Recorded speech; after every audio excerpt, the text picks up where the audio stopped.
성경 개관, 오늘은 요나서 편입니다. 요나서 편. 북쪽 이스라엘 그 선지자를 쭉 한번 거기 올려봤는데요. 북쪽 이스라엘 하면은 남쪽 유다하고 솔로몬 왕 이후에 분단이 되었죠. 우리 조국 대한민국과 비슷합니다. 남쪽, 북쪽으로 이렇게 나뉘어졌는데요. 그래서 북자를 넣습니다. 북이스라엘 선지자들. 여러분 잘 아시는 그 엘리야 선지자, 주전 875에서 848년. 엘리야 선지자가 직접 글자, 문자로 남긴 선지서는 없습니다. 그러나 왕상, 왕하 보면 엘리야 선지자가 등장을 하죠. 거기에 사역도 나와 있고요. 27년 정도 사역했고요. 엘리사 선지자, 제자죠. 848에서 797년. 그러니까 두 선지자 다 주전 9세기 선지자입니다. 엘리사 선지자는 51년 정도 사역을 했고요. 지금부터 2800년, 900년 전의 일인데 이렇게 연대가 나온다는 것은 참 대단한 것이고요.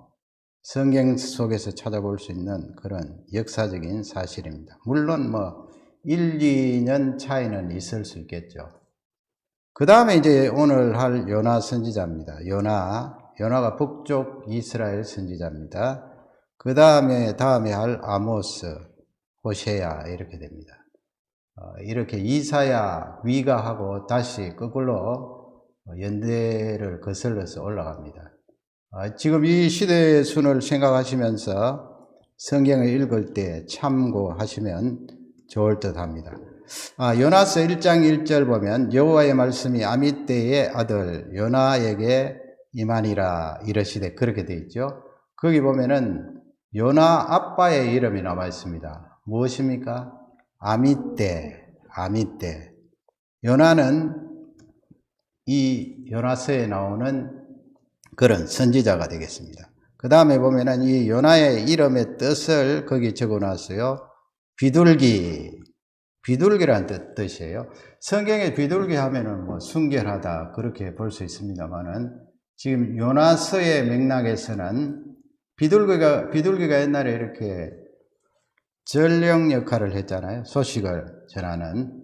그래서 하나님 말씀을 전하는 비둘기 같은 요나, 간접적으로 우리에게 알려주는 그런 의미가 되겠습니다.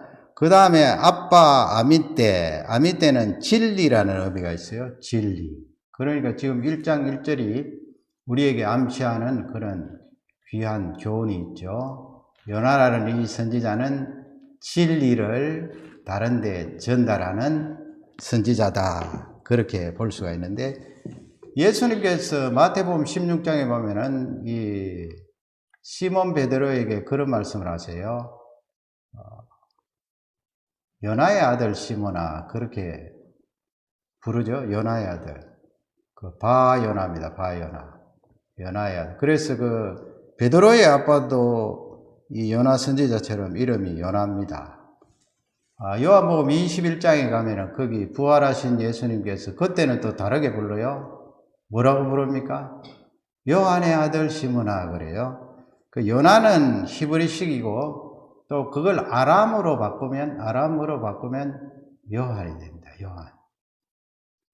그래서 헬라어 70인역에서는 요나스 그렇게 이름이 붙여졌고요. 거기 니느웨 왕, 당시의 니느웨 왕 이름이 나와 있습니다. 참고하시기 바랍니다. 왕하 14장 25절에 보면 우리 한번 읽어보겠습니다. 이스라엘의 하나님 여호와께서 그의 종 가드헤벨 아미떼의 아들 선지자 요나를 통하여 하신 말씀과 같이 여로보암이 이스라엘 영토를 회복하되 하맛 거기에서부터 아라바 바다까지 하였으니. 아멘. 여기 보면은 그 종 나오죠. 그의 종 가드헤벨이다. 그러면 가드헤벨은 그 땅 이름이 되겠습니다. 가드헤벨 아미떼의 아들 선지자 요나. 그러니까 우리가 필요한 정보가 다 들어있습니다. 요나는 선지자고 또 그 출신이 이 아미떼라는 사람의 아들이고 또 가드 헤벨이라는 그런 장소를 말씀하고요. 여기 또 그 뒤에 보면은 여로보암이 이스라엘 영토를 회복하되, 여기 나오는 여로보암은 누굴까요? 북쪽 이스라엘에서 여로보암이 두 사람이거든요. 앞쪽에 그 솔로몬 이후에 첫 번째 북쪽 이스라엘 왕이 누구예요? 여로보암. 그래서 1세 합니다. 1세. 그러나 여기에 나오는 여로보암은 여로보암 두 번째 여로보암이기 때문에 여로보암 2세. 이 여로보암 2세가 앞쪽에 1세에 버금갈 정도로 굉장한 악을 행하였어요.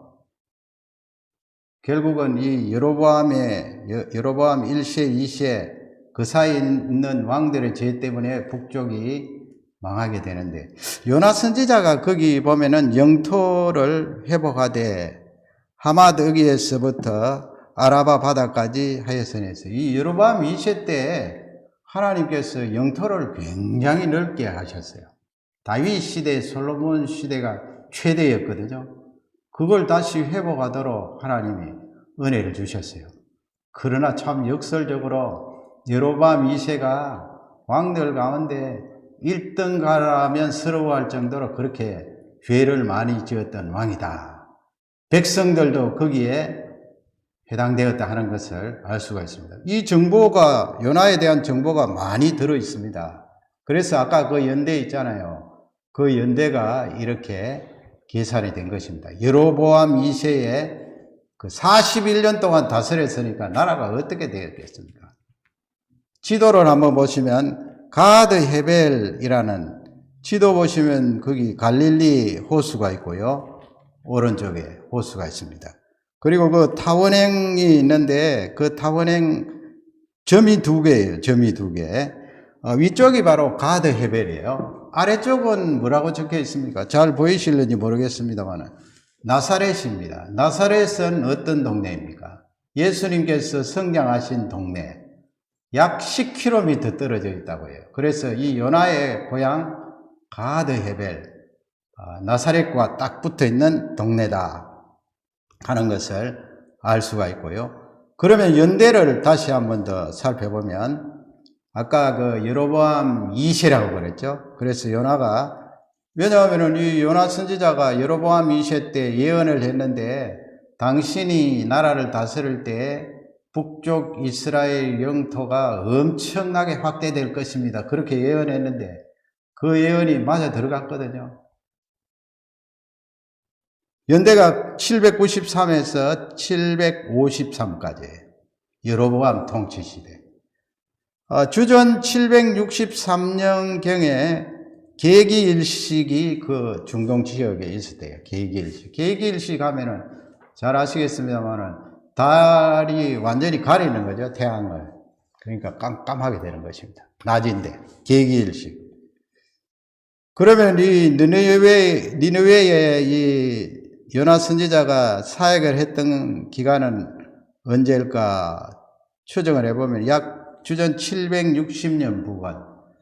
정확하게 알 수가 있겠어요. 그러니까 이 니느웨 백성들이 계기일식을 체험하고 나서 그 비슷한 시기에 요나 선지자가 와서 말씀을 전하니까 회개하는 그런 은혜가 있었다 하는 것을 알 수가 있습니다. 그 시대적으로 이건 지금 이 통계는, 이 자료는 그 역사적으로 연구한 자료가 되겠습니다. 그 다음에 이 요나서의 나눔입니다. 요나서는 딱딱 끊어집니다. 1장은 불순종과 또 폭풍, 2장은 물고기 뱃속에 들어가서 요나가 기도하는 내용, 3장은 요나가 드디어 일어나서 니느웨에 가서 말씀을 선포하니까 이 백성들이 왕과 더불어서 회개하는 내용, 그 다음에 마지막 4장은 하나님의 마음을 요나에게 말하면서 우리에게 나는 이렇게 자비, 인자, 사랑이 많은 하나님이시다 하는 것을 알려주고 있습니다. 그러면 오늘 요나서를 통하여 우리가 살펴봐야 될 객관적인 내용입니다. 첫째는 불순종과 기도입니다. 불순종과 기도. 불순종하는데 기도가 따라오는가? 들어보시면 알 거예요. 요나서 1장 2절에 보면 우리 다 같이 읽겠습니다. 너는 일어나 저 큰 성읍 니느웨로 가서 그것을 향하여 외치라. 그 악독이 내 앞에 산달되었음이니라 하시니라. 아멘. 거기 동사에 색칠을 해놨는데요. 그 다음에 보면은 이 하나님의 말씀이 요나에게 소명을 주실 때 그렇게 동사가 쭉 나옵니다. 무엇입니까? 일어나라. arise. 일어나라. go. 가라. 그 다음에는 외치라. 옛날 번역들은 보면 cry라고 되어 있는데 또 요즘 번역들은 preach 그렇게 되어 있는데요. 외치라. 간절한 심정으로 울부짖듯이 외치라. 하나님께서 그렇게 요나에게 명령을 내리셨어요. 누구에게 외치라고 그랬습니까? 우리가 너무나 잘 알죠. 아수르 나라, 세계사에는 아시리아로 나오죠. 그 나라 니느웨 지도를 거기 올려봤습니다. 이 중동 지역에 이 유프라데스 강, 이스라엘 쪽에 있는 강이 유프라데스고 그 다음에 내륙 쪽이 티그리스 강이죠. 그 위에 보면은 티그리스 강 바로 옆에 이 아수르 나라의 수도 니느웨가 있습니다. 터키 아래쪽인데 내륙 쪽이고 지금으로 말하면 이라크 북쪽 지역이 되겠습니다. 니느웨. 거기 가서 외치라. 그런데 이 요나 선지자가 요나서 1장 3절에 보면 거기 길어서 나누었습니다. 1장 3절 상반절 다 같이 읽겠습니다. 그러나 요나가 여호와의 얼굴을 피하려고 일어나 다시스로 도망하려 하여 욥바로 내려갔더니 다시스로 도망하려 하여 ran away 그렇게 되어 있는데 도망하려 하여 하나님의 얼굴을 피하고자 했다. 하반절 보시면 1장 3절 하반절 또 읽겠습니다. 마침 다시스로 가는 배를 만난지라 여호와의 얼굴을 피하여 그들과 함께 다시스로 가려고 배삭을 주고 배에 올랐더라. 아멘. 마침 이렇게 되어 있고요. 다시스로 가는 배를 만났다. 거기 지중해를 이렇게 통과해서 다시스로 가는 배인데 자주 있겠습니까? 그러나 이 요나가 하나님의 얼굴을 피하여 도망하기 위해서 항구에 갔더니 마침 그때 배가 있었다. 일이 잘 풀렸다. 그런 내용도 되겠죠. 이런 내용 보면은 우리가 불순종해도 일이 잘 풀릴 때가 있다. 그것을 기준으로 삼으면 안 된다 하는 것을 알 수가 있어요. 배를 만났어요. 거기 또 나옵니다. 여호와의 얼굴을 피하여 그들과 함께 다시스로 가려고. 그 돈도 있었나 봐요, 선지자가. 그러니까 배삭시 상당했을 텐데 페이를 하고 그 배에 올라탔어요. 지도를 보세요. 지도 보시면 지금 타원이 되어 있는 그 부분이 항구입니다.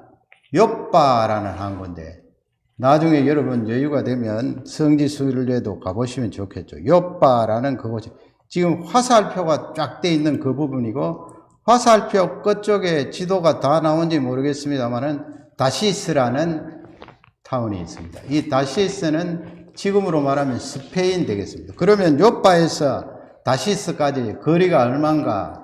약 2,500마일.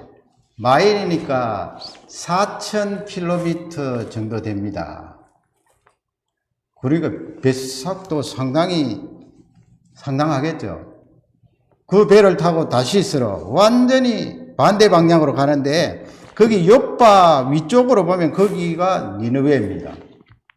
동쪽으로 가야 되는데 서쪽으로 바다로 반대 방향으로 그렇게 나아가는 요나를 볼 수가 있습니다. 여호와의 낯을 피하여, 그걸 다른 말로 바꾸면 하나님의 명령 말씀에 불순종하려고 동쪽으로 가지 않고 서쪽으로 도망갔다. 그런 내용이 되겠죠. 요나의 그 불순종을 우리에게 잘 알려주고 있습니다. 출애굽기 19장 6절에 보면요. 너희가 내게 대하여 제사장 나라가 되며 그랬습니다. 제사장 나라가 되며. 출애굽기 19장 5절에 보면 세계가 다 내게 하나님께 속하였는데 이스라엘 너희들이 내 말을 듣고 그랬어요. 거기 듣고는 원어에 보면은 얼핏 listen이나 뭐 그런 단어, listen to 그렇게 나올 수 있는데 그렇지 않고요. 거기 듣고는 obey입니다. obey. 너희가 내 말을 순종하고 나의 언약을 지키면 너희들은 내 소유가 될 것이다. 세계 만민 가운데 내 소유가 될 것이다. 모세에게 하나님께서 주신 말씀이고 이스라엘 백성들에게 해당되는 말씀이죠. 보세요. 다시 6절 보면 제사장 나라가 되며 그랬습니다. 제사장 나라라는 것은 무슨 말씀입니까? 제가 거기에 정리를 해봤어요. 이스라엘을 하나님께서 선택하셨어요. 하나님께서 예수 그리스도를 통하여 우리를 선택하셨어요. 이스라엘의 선택은 제사장 나라로 삼기 위하여 선택하신 거예요. 그걸 다른 말로 바꾸면 열방을 구원하기 위한 목적으로 먼저 이스라엘을 선택했다는 거예요. 중요하죠? 그러나 사람인 이스라엘 백성들은 세 번째 줄에 보면은 민족주의에 빠져 있어요. 내 민족만 하나님의 백성이다. 그래서 민족주의는 성경적으로 좀 맞지 않아요. 민족주의에 빠지니까 특수주의에 빠져요. 그것은 우리 이스라엘만 구원이 있다. 다른 열방은 하나님께서 원치 않고 구원하지 않는다. 그래서 이 요나서는 요나의 이 불순종을 통하여 너희들 선민 사상을 넘어서라 이 말씀이에요. 하나님이 너희들을 선택하는데 먼저 선택했는데 선민 사상에 갇혀 있으면서 특수주의, 민족주의에 빠져 있으면 그건 하나님이 원하시는 것이 아니다. 요나가 여기에 딱 빠져 있었기 때문에 하나님께서 그 불순종을 가만히 두지 않으신 거예요. 선민 사상을 넘어서야 된다. 그것이 하나님의 뜻이다. 이 요나가 얼마나 그러니까 우리에게 주시는 메시지가 놀라워요. 요나서 1장 4절에 보면은 여호와 하나님께서 우리 다 같이 읽겠습니다. 여호와께서 큰 바람을 바다 위에 내리시매 바다 가운데 큰 폭풍이 일어나 배가 거의 깨지게 되는지라. 우리 하나님은 저 하늘에 우리가 뵐 수도 없고 터치할 수도 없는 그 하늘에 계시면서 떨어져 계신 분이 아니에요. 우리가 사는 이 지구, 만물, 동물, 사람, 모든 사물에게 영향을 미치고 지배하시고 통제할 수 있으신 분이에요. 요나 이 한 사람 불순종을 바꾸기 위해서 그 지중 위에 큰 바람을 일으키셨어요. 그러니까 어떻게 돼요? 바다가 여동을 칩니다. 큰 폭풍, 바다에 뭐 깊이 들어가면은 파도가 클 때는 30m 된다고 그러죠? 30m. 30m면 우리 이 여기도 30m 안 돼요. 꼭대기가. 30m면 어마어마해요. 큰 폭풍이 일어나 배가 거의 파선하게 되었어요. 요나가 이제 뭐 여러분 그 사이의 내용은 잘 압니다. 결국은 이 선원들이 물건들 다 바다에 집어넣고 나중에 제비를 잠자는 요나를 깨서 제비를 뽑아보니까 딱 걸린 거 아니에요. 딱 걸리니까 12절 보면은 그가 대답하되 그는 요나입니다. 요나가 대답하되 나를 들어 우리 다 같이 읽겠습니다. 대답하되 나를 들어 바다에 던지라. 그리하면 바다가 너희를 위하여 잠잠하리라. 너희가 이 큰 폭풍을 만난 것이 나 때문인 줄을 내가 아노라 하니라. 그러니까 여러분 이 말씀 보면은 나 때문인 줄 내가 아노라 하니까 자기가 지금 불순종하고 유럽 쪽으로 도망가려고 하는 그 내용을 환히 알고 있어요. 나중에 요나서 4장 2절에 보면 하나님의 그 품성을 말하면서 틀림없이 니느웨 백성들이 내 말을 듣고 회개하리라. 회개하면 하나님께서 뜻을 돌이켜서 그 아시리아 나라를 치지 않을 텐데, 그러니까 그게 싫은 거예요. 선민 사상에 빠져 있는 거예요. 민족주의에 빠져 있는 거예요. 하나님께서 내가 너를 제사장 나라 가운데 이렇게 귀한 역할을 할 사람으로 뽑았는데 도망가니까 하나님께서 가만히 계실 리가 없죠. 이 요나는 그것을 알았어요. 앞부분에 보면은 바다에 던지라 그랬죠. 바다에 던져. 세상에 말씀을 전하는 선지자가 자기 잘못을 알면서 이렇게 바다에 던지라 그렇게 해요? 어떻게 해야 될까요? 그 자리에서 무릎을 꿇고 하나님 아버지, 제가 다시 말씀대로 그곳에 가서 말씀을 전하겠습니다. 불순종하고 이렇게 엉뚱한 방향으로 가는 것 너무 잘못했습니다. 여기에는 저만 있는 것이 아니고 많은 선원들이 있는데 살려주십시오. 제가 잘못했으면 회개해야 될 거 아니에요. 이렇게 던지라 하니까 이 이방의 선원들이, 이 사람들은 그냥 바로 던진 거 아니에요. 바로 던진 게 아니고 배를 육지 쪽으로 그냥 몰려고 뭐 최선을 다해서 하는데 안 되는 거예요. 파도가 점점 거세게 몰아치니까 어쩔 수 없이 이제 어떻게 합니까? 15절 보면 요나를 들어 바다에 던지매 바다가 뛰노는 것이, 참 재미있게 번역했어요. 바다가 뛰노는 것이 곧 그친지라 했어요.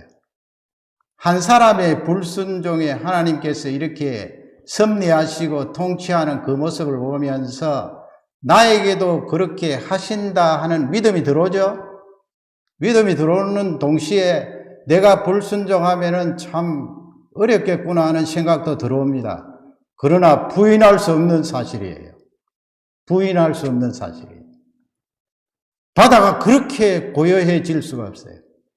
예수님께서 갈릴리 해변에서, 갈릴리 바다에서 폭풍이 일어나고 파도가 칠 때에 바다야 잠잠하라, 조용하라 말씀하니까 즉각적으로 그쳤잖아요.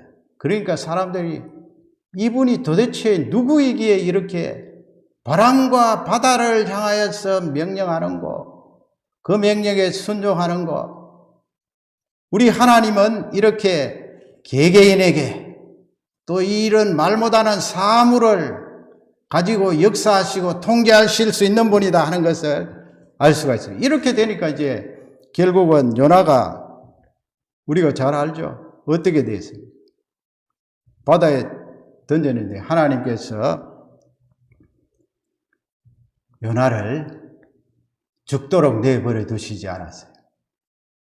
참 그런 거 보면 이 요나가 대단히 그 선지자지만은 이런 자기 선민 사상이라든지 특수주의, 민족주의에 대해서는 목숨을 걸고 있는 것 같아요. 그러니까 바다에 던지라고 했죠. 죽음을 두려워하지 않는 사람이 어디 있나요? 그럼에도 불구하고 나 하나님 그냥 죽겠습니다, 그런 거 아니에요. 그러나 우리 하나님은 사물을 섭리하시는 그 능력으로 요나를 바꾸어 놓으시는데요, 큰 물고기를 준비해서 덥석 삼키도록 했어요. 이거 지금 우화가 아니고요, 사람이 만들어낸 픽션이 아니에요. 실제로 역사적으로 있었던 사실이에요. 예수님이 언급하셨잖아요. 그러니 이 요나가 그 물고기 뱃속에 들어가서 뭘 합니까? 그의 하나님 여호와께 간절히 기도하지 않을 수가 없죠. 아무리 불순종하고 내가 그런 아집과 고집을 가지고 내 사상이 맞다고 주장할지라도 하나님 뜻과 배치되잖아요.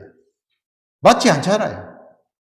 그러나 이런 상황이 찾아오니까 기도하지 않을 수가 없죠. 깜깜한 고기 뱃속에 들어가서 하나님 앞에 간절히 기도하는데 요나스 2장 2절에 보면은 우리 다 같이 읽겠습니다. 이르되 내가 받는 고난으로 말미암아 여호와께 불러 아뢰었더니 주께서 내게 대해 대답하셨고 내가 스올의 뱃속에서 부르짖었더니 주께서 내 음성을 들으셨나이다. 아멘. 스올의 뱃속, 죽음의 뱃속, 무덤의 뱃속. 그럴 거 아니에요. 무덤의 뱃속, 죽음의 뱃속. 지옥 같은 그 뱃속. 부러져졌더니 주께서 내 음성을 들으셨나이다. 그러면 여러분, 우리가 그걸 생각해 봐야 돼요. 불순종과 기도했는데 지금 기도까지 왔어요. 요걸 좀 더 구체적으로 알기 위해서는 고린도전서 2장 4절을 볼 필요가 있어요. 고전 2장 4절 다 같이 읽겠습니다. 내 말과 내 전도함이 설득력 있는 지혜의 말로 하지 아니하고 다만 성령의 나타나심과 능력으로 하여. 내 말과 내 전도 그랬어요. My speech. 어떤 번역에는 my word. 나의 전도. My preach. are not 뭐가 아니라 나의 말과 나의 전도가 아니다. 설득력 있는 지혜의 말이 아니다. 설득력 있는 지혜의 말이 아니다. 그러니까 이 사도 바울이 공부를 많이 하는 사람이고 철학, 세상 학문에 대해서 대단한 학자인데 말이죠. 예수 그리스도의 복음을 전할 때는 그렇게 철학적이고 또 당신들을 설득할 수 있는 설득력 있는 지혜, persuasive wisdom 그래서 설득할 수 있는 그 지혜를 가지고 당신들에게 복음을 전파하지 않았다 이 말이죠. 그러면 나의 이 전도와 말을 통하여서 믿은 사람은 어떻게 믿게 되었느냐? 그게 하반절이에요. 하반절. 다만이 벗이에요. 벗. 다만. 그러나 성령의 나타나심과 능력으로 하여. 요 영어 번역에 보면은 지금 어떤 번역에는 요걸 하나로 묶은 데가 있어요. 성령의 능력으로 나타나심. 그러니까 이 내용을 하나로 묶느냐? 아니면은 우리 번역이 두 개로 되어 있잖아요. 성령의 나타나심 하나, 그 다음에 성령의 능력 또 다른 하나. 두 가지잖아요. 그러면 이 두 가지로 볼 때 성령의 나타나심은 뭔가? 사도 바울이 하나님의 말씀을 전할 때 성령께서 내 속에 나타나셔서 내 속에 오셔서 그 말씀을 그대로 받아들이도록 순종하도록 한다는 거예요. 물론 내 행동이 옮겨져야 순종까지 이어지는 거죠. 성령의 나타나는 내적이에요. 내적. 그 다음에 뒤쪽에 있는 성령의 능력은 무엇인가? 눈으로 볼 수 있도록 그렇게 성령의 능력이 기적이나 표적으로 나타난다는 거예요. 그러니까 사도 바울이 설득력 있게 말하지 않아도 복음을 받아들이더라. 그러면 오늘 말씀과 연결해 보세요. 요나의 불순종이에요. 하나님의 말씀이 떨어졌어요. 아까 했잖아요. 그 하나님의 말씀이 성령의 나타나심 요나의 내적으로 들어와서 이 말씀은 틀림없는 하나님의 말씀이고 너는 니네웨로 가서 하나님의 이 말씀을 전하여야 된다 하는데 행동으로 옮기지 않고 거기서 잘라버렸어요. 그걸 불순종이라고 그러죠. 이렇게 불순종하면 성령의 능력 외적으로 나타나는 그 능력은 어떻게 나타나요? 폭풍으로 나타나겠죠. 큰 바람으로 나타나겠죠. 고래가 덥석 삼키는 그걸로 나타나겠죠. 지금 이 불순종을 연결해 볼 수 있는 귀한 본문이에요. 그러니까 우리가 하나님의 말씀이 성령의 나타나심으로 우리에게 들어올 때 그 말씀 그대로 순종하는 것이 얼마나 큰 축복이에요. 그렇게 하지 않고 요나처럼 불순종으로 빠져버리면 성령의 나타나심이 그 외적으로 능력으로 드러나게 되어서 이거 보세요. 기도를 하는데 지금 이 음부 같은 지옥 같은 무덤 같은 그 속에서 쪼그리고 앉아서 하나님 앞에 간절히 기도하는 거 아니에요. 어떤 사람은 이 요나스 2장이 예수님 그 십자가 위에서 기도했던 그 내용과 같다 그러는데 저는 그렇게 보고 싶지 않아요. 그렇지 않아요. 자꾸 읽어보면은 요나가 외적인 그 성령 하나님의 능력을 지금 체험하고 쪼그라들어서 그 속에 들어가서 기도하는 거예요. 그러니 우리의 기도 제목은 무엇입니까? 하나님 아버지, 하나님 말씀이 떨어질 때 성령께서 나를 설득하시고 그 말씀에 힘을 주실 때 순종하는 거예요. 그 순종하기 위해서 기도하는 기도가 돼야 돼요. 순종하기. 그리고 그 순종을 할 때 나에게 찾아오는 어려움들을 해결하기 위해서 기도하는 기도가 돼야 돼요. 그렇지 않으면 요나처럼 이렇게 여러분 우리는 지금 이 요나스 이야기를 알고 그냥 좀 피상적으로 또 낭만적으로 생각할 수 있어요. 물고기 뱃속에 들어가서 기도하는 요나 낭만적입니까? 그 고통은 말로 못해요. 폭풍 가운데 바다에 던져졌을 때 물을 작게 마셨겠어요? 적게 마셨겠어요?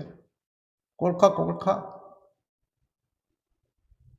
그러니 성령이 나타나시는 그 외적인 이런 무시무시한 능력을 체험하고 뱃속에 들어가서 기도하는 요나를 볼 수가 있습니다. 그것을 이 요나스가 우리에게 가르쳐주고 있습니다. 그 다음에 두 번째 살펴볼 것은 요나스를 통하여 죽음이에요. 죽음. 아니 죽음이라는 내용이 어디에 나오는가? 요나스 1장 17절 다 같이 읽겠습니다. 여호와께서 이미 큰 물고기를 예비하사 요나를 삼키게 하셨으므로 요나가 밤낮 3일을 물고기 뱃속에 있느니라. 아멘. 준비한 물고기가 확 빨아당기니까 그렇게 크고 무시무시한 뭐 고래 종류겠죠, 그죠? 아니면 상어 그런 고기가 찾아보면 있어요. 엄청난 큰 상상도 하지 못할 정도로 큰 고기예요, 물고기예요. 삼켰죠, 산채로. 그래서 요나가 밤낮 3일 동안 물고기 뱃속에서 있었다. 물론 산채로 있었죠. 산채로 있었지만은 요나가 고백한 그 내용을 보면요, 죽은 채로 있은 것과 다름없어요. 하나님이 살려주셔서 산 거지 사실은 죽은 거 아니에요. 그래서 죽음이에요. 그것을 우리 예수님께서 마태복음 12장 39절에 보면 그런 말씀을 하셔요. 사람들이 뭐 예수님께 나와서 자꾸 표적을 보여달라고 하니까, 기상천외한 표적을 보여주십시오 하니까 우리 예수님이 39절 보면은 다 같이 읽겠습니다. 예수께서 대답하여 이르시되 악하고 음란한 세대가 표적을 구하나 선지자 요나의 표적 밖에는 보일 표적이 없느니라. 이 세대가 표적을 구한다는 거예요. 지금도 마찬가지 아니겠어요? 예수 믿어라. 그럼 예수 믿으면 내 잘 사냐? 부자 되냐? 자식들 성공하냐? 표적을 보여달라. 다 마찬가지예요. 표적을 구하나 선지자 요나의 표적밖에는 그랬어요. 우리 예수님이 선지자 요나의 표적밖에는 보일 표적이 없다. 유대인들이 요나 잘 아니까요. 그 표적을 구체적으로 다음 절 40절에 말씀을 하셔요. 예수님이 40절입니다. 요나가 밤낮 사흘 동안 큰 물고기 뱃속에 있었던 것 같이 인자도 밤낮 사흘 동안 땅속에 있으리라. 아멘. 앞절에도 사흘이죠. 이 사흘, 하루 이틀 사흘 나흘이에요. 저기 요한복음 11장 나사로는 며칠인가요? 하루 이틀 사흘 나흘. 지금 이 요나는 앞쪽에 읽었잖아요. 하루 이틀 사흘. 유대인들은 우리처럼 그렇게 계수하거든요. 금, 토, 주일. 지금 예수님께서 하반절에 보면은 인자도 예수님도 밤낮 사흘 동안 예수님 금요일 날 십자가에 죽으시고 금요일 날 장사되시고 토 온종일 그 다음에 주일 날 새벽에 일어나셨잖아요. 사흘. 그래서 여기 밤낮 사흘 동안 땅 속에 있으리라 그랬어요. 땅 속에. 무덤을 말해요. 무덤.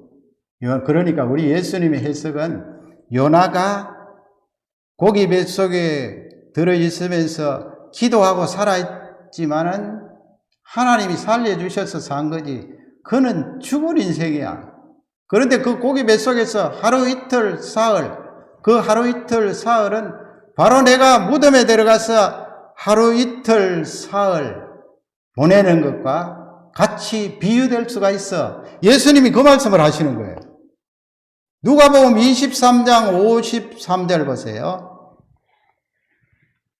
예수님이 십자가 위에서 완전히 운명하셨어요. 이를 내렸다고 그러죠. 십자가 위에서 내려서 그 다음에 세마포로, 유대인들은 그렇게 했죠. 예수님의 시신을 세마포로 싸고, 뭐 이미 돌아가신 것은 로마 군인이 옆구리를 찔러서 확인했잖아요. 세마포로 싸고, 아직 사람을 장사한 일이 없는 바위에 판 무덤에 넣어두니, 뭐 유대인들은 그렇게 바위가 있는 그곳에 거기에 구멍을 내고 굴을 만들어서 챔버라고 그러죠. 거기에 방이 있다고. 유대인들의 그 열왕들 다 거기에 방 속에 1번 방, 2번 방, 3번 방에서 거기에 집어넣는데, 예수님께서 십자가 위에 죽으시고 유대인들 그 부자 무덤 아니에요? 부자가 들어가려고 만들어 놓은 그 무덤, 한 번도 사용한 적이 없는 그 무덤에 예수님께서 금요일, 토요일, 주일 새벽까지 거기에 무덤에 계셨다. 그러니 우리 예수님이 요나의 그 3일 고기 뱃속에 있었던 그것을 비유하면서 이 표적을 너희들에게 보여준다, 보여주리라, 그 말씀을 하는 거예요. 그러니까 요나서를 읽을 때는 예수님의 십자가의 죽음, 무덤에 장사 지낸 그것을 생각을 해야 돼요. 왜 예수님이 죽으시고 무덤에 들어가셨나요? 나의 죄를 대속하시기 위하여, 나를 하나님 자녀 삼기 위하여. 그분의 죽음이 아니면 나는 영원토록 하나님 앞에 설 수가 없다. 예수님이 그 내용으로 무덤에 들어가셨습니다. 그래서 요나서는 그 예수님의 죽음을 생각하며 읽어야 된다. 그러면 이제 또 더 중요한 것이 있어요. 세 번째로, 일어나 선포하라 하는 메시지예요. 일어나 선포하라. 너희들이 예수 그리스도의 그 죽음을 체험했지. 그래서 너희들도 죄와 함께 십자가에 못 박혔다고 고백하지 않니? 그러면 거기서 끝나는 것이 아니고 이 요나서를 통하여 일어나 선포하라 하는 그런 메시지예요. 일어나 선포하라. 요나서 2장 10절에 보면, 우리 또 읽겠습니다. 여호와께서 그 물고기에게 말씀하시니 요나를 육지에 토하니라. 말씀으로 창조하신 하나님께서 물고기에게 명령하시니까 그 물고기가 어떻게 해요? 요나를 육지에 그랬어요. 육지에. 그러니까 육지 가까이까지 나왔다는 말 아니에요. 요나를 뭐 지중해, 그 깊은 지중해 한바다에 토해내면 어떻게 하면 또 죽잖아요. 그러니까 하나님께서 그것까지 명령하셔서 이 물고기가 육지에 그냥 요나를 와! 토한 거예요. 요나서 3장 2절에 보면 그렇게 육지에 올라와서 이제 살았잖아요. 살았어요. 죽음을 체험한 요나가 살았어요. 우리도 같지요. 예수 그리스도께서 나를 위하여 죽으심으로 나도 죄를 예수님 앞에 내어놓고 십자가에 못 박혀 나도 죽은 거예요. 죽었어. 죽고 나서 끝난 것이 아니고 예수님도 마찬가지죠. 거기 보세요. 일어나 그랬어요. 앞쪽에서도 이 말씀이 그대로 나와요. 일어나. 아까 영어로 했죠. 일어나. 저 큰 성읍 니느웨로 가서 그랬어요. 갔어. 그러니까 1절에 보면 3장 1절에 보면은 두 번째 하나님이 요나에게 명령을 내리시는 거예요. 가서 선민 사상에 빠져서 우리 이스라엘 백성 아니고는 저 악한 아시리아 나라 사람들은 다 멸망당해. 그것도 좀 이해가 되는 것이요. 이 아시리아 나라가 얼마나 지독하고 악했던지요. 사람의 피부를 그냥 사람의 생명을 빼앗을 때 그냥 하는 것이 아니고 사람의 피부를 그냥 포 뜨듯이 그렇게 떠서 무시무시하죠. 그러니 요나가 그런 생각을 가지고 있는데 그러나 요나의 생각은 하나님의 뜻과 맞지 않아요. 그래서 하나님이 다시 한 번 더 가서 내가 네게 명령한 바를 그들에게 선포하라. 요나가 그렇게 부활을 다시 체험하고 그 명령을 어길 수 있을까요? 마음은 4장 보면 좀 그래도 내키지 않은 것 같아요. 이 사람이 참 지독한 사람이에요. 요즘 유대인들도 그런 유대인들이 있을까요? 얼마나 지독합니까? 자기 민족 아니고는 구원함을 받을 자가 없다는 거예요. 요나서 이제 3장 4절에 보면 요나가 그 성읍에 들어갔죠? 하루 동안 다니며 그랬어요. 원래 그 니느웨 성읍은 앞쪽 구절에 나와 있잖아요. 3일 정도 온종일에서 3일 정도 다녀야 다 볼 수 있는 곳이에요. 하루에 20km 간다고 보면 60km 아니에요. 굉장히 그 니느웨 성읍이 바깥쪽 성벽이 있고 안쪽 성벽이 있는데 안쪽 성벽은 높이가 30m. 이 성벽 위에 마차가 다닐 수 있도록 폭이 15m. 마차 세대가 동시에 쫙 갈 수 있는 어마어마하죠. 요나가 거기 보세요. 하루 동안 그랬어요. 하루 동안. 원래 3일 길이면 3일 길 동안 돌아다니면서 말씀을 선포해야 되는데 요나가 하루 동안 다니며 외쳐 이르되 지금 보세요. 40일이 지나면 니느웨가 무너지리라. 지금 뭐 앞도 뒤도 없어요. 너희들 하나님을 믿어야 된다. 그 다음에 너희들의 죄가 너무 중하여서 하나님이 심판하시려고 한다. 회개하라.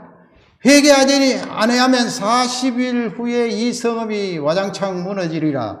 그렇게 해야 되는데 요나는 앞뒤 다 잘라버리고 그냥 간단해요. 히브리어도 뭐 4단어. 40일 후에 이 성읍이 무너지리라. 이 복음 전파하는데 내용이 사실은 들어있지 않아요. 무너지리라. 그런데 이 선포를 들은 거기에 백성들이 어떻게 했습니까? 3장 5절을 다 같이 읽겠습니다.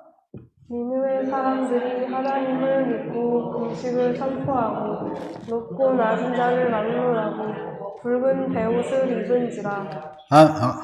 아멘. 하나님을 믿고 그랬어요. 이 백성들이 하나님을 믿고. 뭐 지금 우리가 가지고 있는 이 신학 성경처럼 완벽하게 그렇게 이 신학적인 지식을 갖고 믿은 것은 아니겠죠. 그러나 하여튼 성경이 하나님을 믿고 그들이 믿었음을 우리에게 알려주고 있어요. 그 다음에 금식을 선포했어요. 그리고 높은 자, 낮은 자, 막론하고 굵은 베옷을 입었어요. 유대인들과 비슷하죠. 중동이니까. 굵은 베옷을 입고 금식하면서 회개했다는 거예요.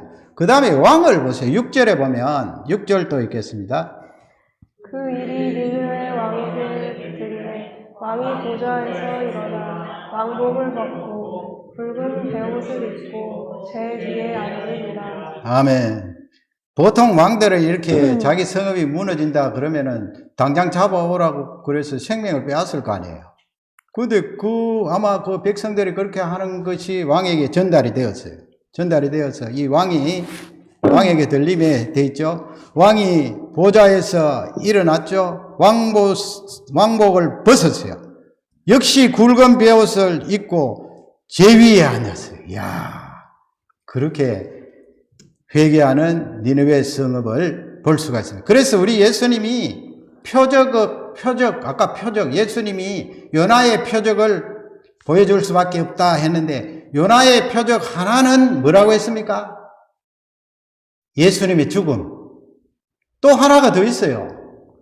그게 41절이에요. 마태복음 12장 41절. 또 다른 표적은 무엇인가? 다 같이 읽겠습니다.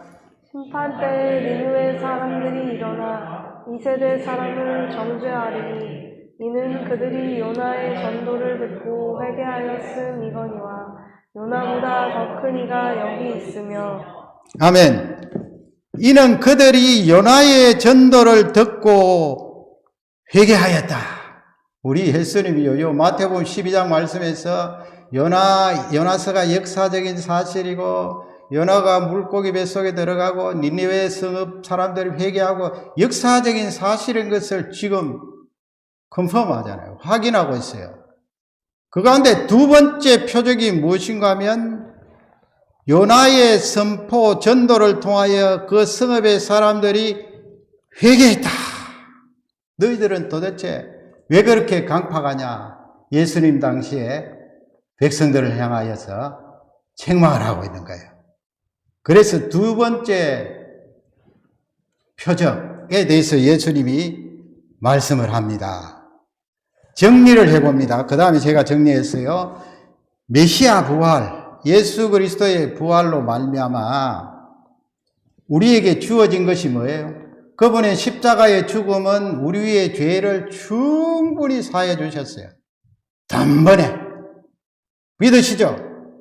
그러면 예수 그리스도의 부활은 우리에게 무슨 은혜를 주셨어요? 칭의를 우리에게 주셨어요. 칭의란 말씀은 성부 하나님께서 너희들 의롭다 선포해 주신 거예요. 그래서 예수 그리스도의 그 부활은 우리에게 예수 그리스도가 가지고 계신 의로운 옷을 입혀주신 거예요. 우리가 예수 그리스도의 그 의로운 옷을 입었기 때문에 의라 이거예요. 의. 부활이 그런 메시지가 있죠. 칭의라는 그 귀한 선물에 우리가 감당해야 될 또 하나가 있어요. 부활의 선물을 받을 때 우리가 감당해야 될 게 뭐예요? 부활의 증인입니다. 부활을 선포해야 돼요. 요나가 선포하고 안 믿을 것 같은 니느웨 성읍 사람들이 회개하는 증인의 선포를 통하여 하나님의 나라가 확장되는 이 증인의 사역을 감당해야 돼요. 그것을 땅끝 열방이라고 그래요. 유대인들에만 국한된 것이 아니고, 내가 예수 그리스도 믿고 나만 구원받는 것이 아니고, 땅끝과 열방의 개념이 이 요나서 속에 있는 거예요. 그것이 하나님의 마음이라는 것입니다. 이야, 이스라엘 백성들아, 너희들은 왜 그렇게 강팍하니? 내가 너희들을 제사장 나라로 선택했는데 지금 저 회개하는 악한 니느웨 성읍 사람들을 한번 봐라. 저들은 회개하고 있지 않네. 내 마음에 부합한 거야. 내가 저들을 살려줄 것이야. 요나서 3장 10절 보세요. 그 하나님의 마음을 지금 말씀하는 거예요. 왜 우리를 정인으로, 부활의 정인으로 삼으셔서 이 땅 위에 파송을 했는가? 그건 하나님의 뜻에 부합하고 그것이 하나님의 마음이다, 이 말씀이에요. 10절을 다 같이 읽겠습니다. 하나님이 그들이 행한 것 곧 그 악한 길에서 돌이켜 떠난 것을 보시고 하나님이 뜻을 돌이키사 그들에게 내리라고 말씀하신 재앙을 내리지 아니하시니라. 아멘. 하나님께서 뜻을 돌이키사 그 재앙을 거두어 들이셨다. 이것이 바로 하나님께서 요나를 가르치고 우리를 향하여 말씀하는 귀한 내용입니다. 요나서 4장은 사실은 3장에서 끝나도 돼요. 그런데 이 요나가 워낙 끈질기게 그냥 그 마음 선민사상을 버리지 않고 선민 사상을 가지고 그 벽을 넘어서야 된다. 이스라엘은 열방의 제사장 나라야. 그러나 요나가 막 끝까지 버티고 있으니까 요나서 4장 10절에 하나님께서 요나에게 교육하신 내용이 나와 있어요. 다 같이 읽겠습니다. 여호와께서 이르시되 내가 수고도 아니하였고 재배도 아니하였고 하룻밤을 났다가 하룻밤을 말라버린 이 박농쿨을 아꼈거든. 아멘. 박넝쿨이라고 되어 있는데 그 더운 지방인데 하나님께서 박넝쿨 하루 만에 막 자라게 해서 그 요나가 뜨거운 데서 앉아서 니느웨 성읍이 망하나 보고 앉았거든요. 그러니까 하나님께서 하루 사이에 그 박넝쿨 원어에 보면은 피마자 나무라고 그렇게 되어 있는데 아주까리 있잖아요. 이렇게 덮어서 했는데 하나님께서 벌레를 보내셔서 찝으니까 바짝 마르니까 이 요나가 하나님 죽는 것이 낫습니다 하니까 지금 10절 말씀을 한 거예요. 하루살이 이 박넝쿨도 말려지는 거 보고 안타까워하고 그렇게 속상해 하는데 내 마음은 어떻게 하느냐? 11절 보세요. 요 11절이 요나스의 제일 마지막 구절이에요. 참 이 요나스가 하나님의 마음을 너무나 우리에게 잘 표현하고 있어요. 11절을 다 같이 읽겠습니다. 하물며 이 큰 성읍 니느웨는 좌우를 분별하지 못하는 자가 12만여 명이요 가축도 많이 있나니 내가 어찌 아끼지 아니하겠느냐 하시니라. 내가 어찌하여 아끼지 아니하겠느냐. 아낀다는 거예요. 그 악하고 죄 짓는 백성들을 향하여 하나님의 마음은 사랑을 담고 있다는 거예요. 거기 보면은 좌우를 분별하지 못하는 자. 그리고 너 오른쪽이 어디야 하면은 왼쪽 들고, 왼쪽이 어디야 하면은 오른쪽 들고, 그런 어린아이들 말하죠. 어린아이들 12만 명. 어린아이들 12만 명이니까 어른들 몇 명이나 될까요? 어마어마한 숫자죠. 거기 보면 우리 하나님께서 가축도 많이 있나니 그래요. 가축도. 그러니까 우리 하나님이 그 마음이, 그 가축도 많은데 더욱이 하나님의 형상으로 지은 사람들이 그토록 많은데 내가 말씀을 선포하지 않고 멸망시킬 수 있겠느냐? 저 회개하는 저 사람들을 봐라. 내가 반드시 용서하리라. 그래서 지금 720년 니느웨가 완전히 멸망할 때가 600년대 초반이거든요. 그러니까 약 150년 동안 살아남았다고 해요. 그 뒤에 또 다시 돌아가서 그렇죠. 하나님께서 요나 당시에는 그들을 용서해 주시고 살려 주신 거예요. 그래서 이 요나서 뒷부분은 살아난 요나. 우리는 부활하신 예수 그리스도 그분의 정의로서 선포하는 이 사명을 수행해야 된다. 하나님은 아직도 구원받지 못한 열방을 사랑하시고 그들이 돌아오기를 기다리신다는 그런 중요한 메시지예요. 사도행전 2장 32절에 보면 사도들이 그렇게 말하죠. 이 예수를 하나님이 살리신지라 그랬어요. 예수 그리스도를 살리셨을 때 우리에게 칭의가 주어졌고 또 다른 하나는 뭐라고 했습니까? 우리가 다 이 일에 증인으로다 그랬어요. 예수 그리스도의 부활을 체험한 의롭게 된 우리는 다 예수 그리스도의 증인입니다. 사도 베드로는 베드로전서 2장 9절 말씀에서 아까 그 출애굽기 19장 말씀과 흡사한 내용을 말씀하고 있어요. 예수 그리스도 안에 들어와서 하나님의 자녀가 된 너희들의 정체성은 어떠하냐? 베드로전서 2장 9절을 다 같이 읽겠습니다. 그러나 너희는 택하신 족속이요 왕같은 제사장들이요 거룩한 나라요 그의 소유가 된 백성이니 이는 너희를 어두운 데서 불러내어 그의 기이한 빛에 들어가게 하신 이에 아름다운 덕을 선포하게 하려 하시니라. 아멘. 거기 있죠. 너희를 어두운 데서 불러내어. 마치 요나가 고기 뱃속에서 깜깜한데 그렇게 고통을 당하고 있듯이 우리가 죄악 가운데 깜깜하고 칠흑같이 어두운 그곳에서 절망하며 신음하며 고통을 당하지 않았어요. 너희들을 그곳에서 불러내어서 앞쪽으로 가면 뭐라고 말씀합니까? 택하신 족속인데, 택하신 족속 너희들은 왕같은 제사장들이라 그랬어요. 왕같은 제사장들이니까 그 모인 공동체 무리들은 거룩한 나라와 같다. 사도 베드로가 그렇게 말씀하세요. 제가 정리를 해봤어요. 제사장, 왕같은 제사장이라 그랬잖아요. 출애굽기 19장 5절 6절에 이스라엘 백성들을 향하여서도 너희들은 선택받은 제사장 나라라고 그랬잖아요. 왕같은 제사장. 우리를 향하여서 왕같은 제사장. 그 무리들은 거룩한 나라인데 이 제사장이 라틴 말로 폰티백스예요. 폰티백스. 그 뜻이 무엇인가 하면 다리를 놓는 존재예요.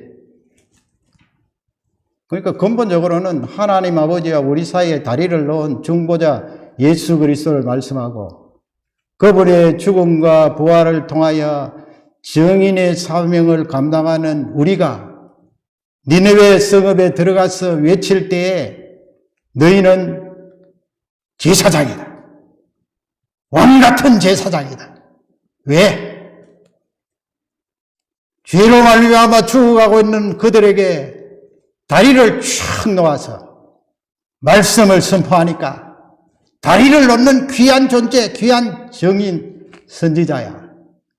그러니까 거룩한 나라야.